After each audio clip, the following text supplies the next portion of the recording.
All right, hello. I am Jenny Nowak with Plus One Solutions Remote ABA Supervision, and you must be watching this training, yes, because you're one of our current active trainees doing your remote or doing your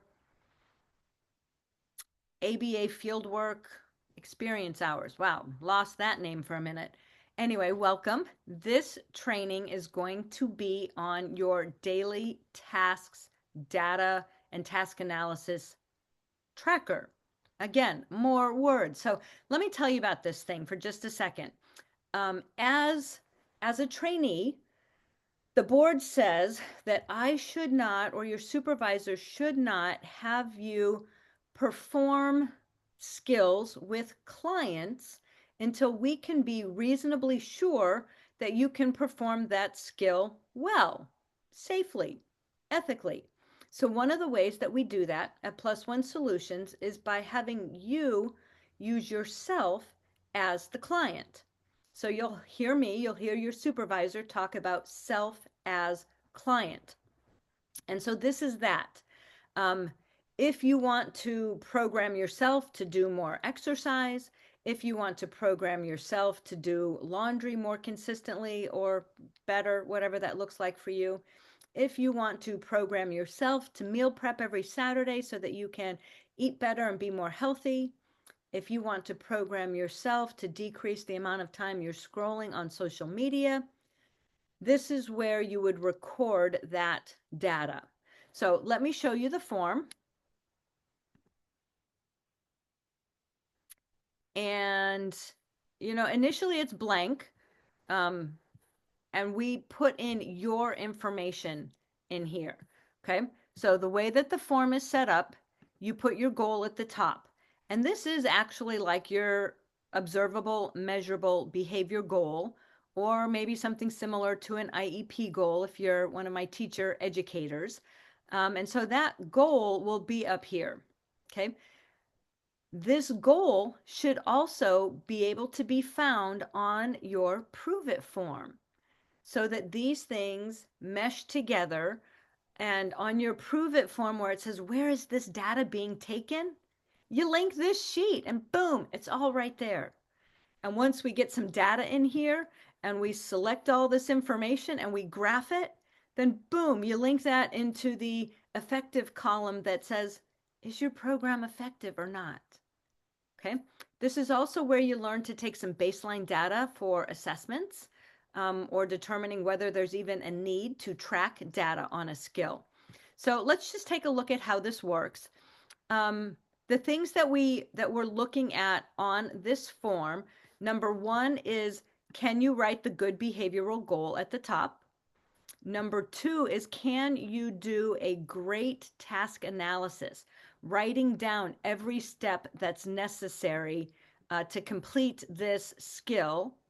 And then three, can you take accurate data and data as frequently as we're expecting you to take data? And then, I don't know if I'm on four or five, is this data representative? Is it telling us something that we need to know? Is it telling us something helpful? Is it really answering the question of, can you do this goal at the top? So the other thing that you'll notice on here, this is Google Sheets. So there are these little tabs down here at the bottom, and there's all sorts of stuff in here. So this individual has barn chores. She has doing landscaping. She has her skincare routine. She has whether or not she feeds her dog on a regular basis. And then she also has things like reviewing client data, which is part of her school job, and classroom walkthroughs. Um, so you can do both your professional day, whether it's an ABA professional day or an educational or a medical or whatever type of day it is, you do something all day long. So you can find something that you can measure and count. You can write out the steps to get that done, decide how often you want to track it, and what feature, what measurable dimension do you want to track. Duration, half an hour, or that each of the steps got completed, or how many times a week or a month. Any of those different ways can be lined out on this tracker.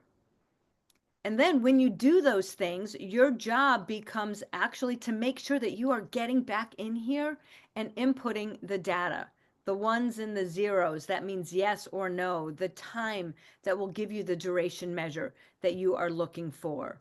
So let's take a look at this one that says reviewing client data.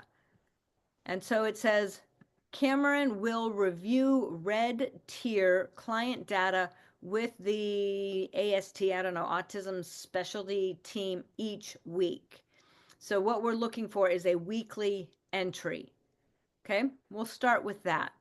So if we look at the dates, we have 10/9, 10/16, 10/24, 10/31, 11/7, 14, 18, 27. So these are looking like they are weekly. So yay, good job, Cameron. She's getting weekly data in. She also added duration here, but I'm guessing that these are duration of the team meetings and not specifically a per client. So we don't know if somehow per client is important, how much time she's spending. This will justify how much time she's required to spend in her job in order to get this done with the team that she is part of. So maybe this duration information is helpful. Remains to be seen.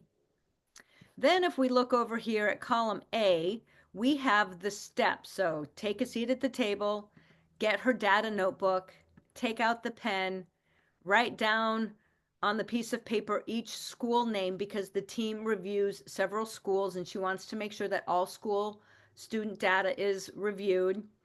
During the discussion, write down the student being reviewed under the correct school. Use the appropriate highlighter color to highlight the student when the supervisor instructs. Make any notes necessary. Place a date next to the student according to what day you'll be visiting them, and give the notebook paper to somebody else on the team to transfer all of that information to Google Docs. Okay, great. Again, I'm not in her building, so I don't know what the steps of this are supposed to look like. So it's up to her to sit down and say, hey, when I do this week, these are all the steps. And then to check it when she does it again next week and say, wow, am I still getting all the steps, or do I need to add something in here?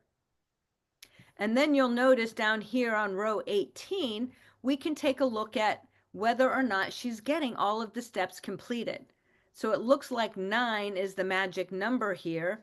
And other than these not applicable days, it looks like she's getting 9 out of 9 steps done every week. So that's beautiful. Then, now that we have some data, we could select this and make a graph out of it and have a graph plus the task analysis plus the definition to show maybe her special ed director or supervisor that attending this meeting is taking up 2 hours of her week, 8 hours of her month, maybe 10 hours of her month with preparation time. That could be really important information. So make sure that you're discussing this with your supervisor. Make sure that you are doing many of the relevant things that you do for you every week. So she has a skincare routine down here. Wow. Try again. She has her skincare routine down here at the bottom. And I'm looking at these numbers, 16 out of 16. So it looks like when she does it, she does great with that. She has her laundry routine down here. Again, I'm looking just at the total. So for the days that she does laundry, it looks like for the most of them, other than a couple of zeros, and I'm not sure what the difference between not applicable versus a zero is, but other than, it looks like it's an all or nothing, right? So part of doing this is making sure, again, that you can do all the parts and pieces, whether you're writing a manding program for the learner, whether you're writing a program for a teacher to use a visual schedule or picture exchange system, or you're writing a program for a parent to collect some data, or you're using self as client to create programs that you can take some data on, the parts and pieces are the same. Can you do the goal? Can you find those measurable dimensions that are important? Can you do the task analysis? And can you reliably and regularly collect all the data? Okay. And then you say, well, Jenny, who cares if I can do my laundry? Well, actually, this might be really helpful if you do home visits. If you come into a mom and you say, hey, I've been working with little Joey, little Susie, little Sammy on doing X, Y, or Z. I'm wondering if we can get together so I can show you what I've been doing. And she just starts bawling. And you're like, oh my gosh, I had no idea what's going on. And she's like, I'm just so overwhelmed.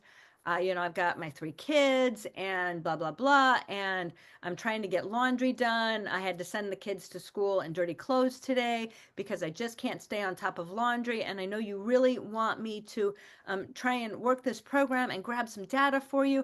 I know he asks for things, but I just can't get it written down because I just can't get past the laundry and sending my kid to school in dirty clothes today. And again, she's crying. Well, look what you have. You have what did we come up with here? I mean, this one's kind of detailed. You have a 17 steps to how to do laundry. Maybe you could cut this down to 10 steps. And you say, hey, mom, yeah, you know what? I see that your life is really full right now. And maybe the whole laundry thing is just a little too scattered.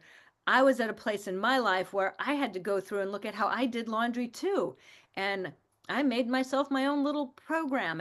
And I have 10 steps that I stick up on the wall and I highlight the day that it's supposed to happen.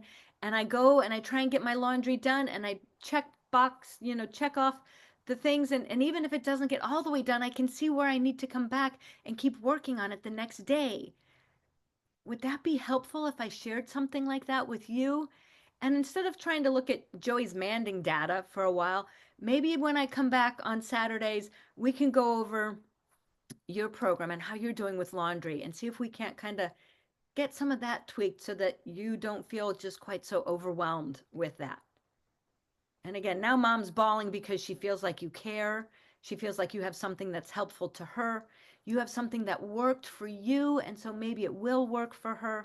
And you're willing to hear her and help her so that she can be the best mom that she can be for her kiddo, and then maybe be able to collect that data on the ABA program that you want her to collect. Okay? So the other thing is the time that you spend creating this program, yep, you got it, goes on your tracker. The time that you spend recording your data goes on your tracker. And if you need it, the time implementing your program may also go on your tracker. Now, I hope that you're using a fidelity checklist form and that you are observing you, the implementer, as you, the consultant, and you're counting consultant fidelity check unrestricted hours time. And if that doesn't mean something to you yet, please get back with your supervisor and say, hey, when I'm implementing my laundry program and I feel like I'm just checking off the boxes and this is something that high school kid could do, how do I swap that over into consultant time with a fidelity check? Ask your supervisor and let's make sure that you're moving restricted time over to the unrestricted time. Again, log your time for watching this training on your hours tracker or simply on a piece of paper so that your supervisor can help you log it, and make sure that you do the little quiz that comes up next so that you can show your knowledge and attest to having watched this training video. Thank you so much, and we will see you in supervision. And as always, let us know if you have any questions. All right. Thank you so much. Have a good day.